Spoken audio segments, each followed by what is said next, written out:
The occupation of Ruacana Calique is popularly known as the start of what is called Operation Savannah. Calique is a dam on the Kunene River developed by South Africa and Angola during the 70s to supply in both electricity and water within the scheme. Ruacana is a town 20 kilometers away and solely dependent on water supply from the Calique scheme. It was a JV concept, as I said, between the South African government and the Portuguese government in Angola, and it was occupied when staff was threatened at this installation by guerrillas during the start of the Angolan Civil War. Occupied by a troop of 30 men on a SADF patrol, it became an occupation that would last 13 years and expose young South African soldiers to the realities of a harsh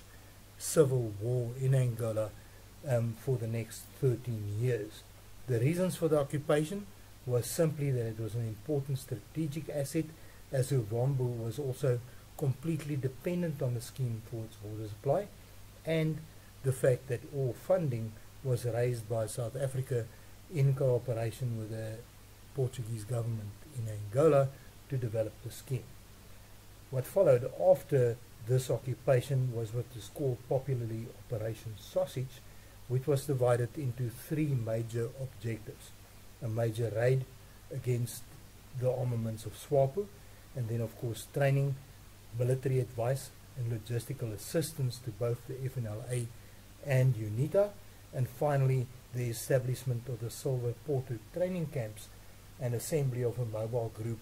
which is called Foxbat and would be involved in major battles during Operation Savannah, which would rage for the next 2 years. This will be handled in additional videos that will follow later, but certainly formed the basis of what became known as the Savannah conflict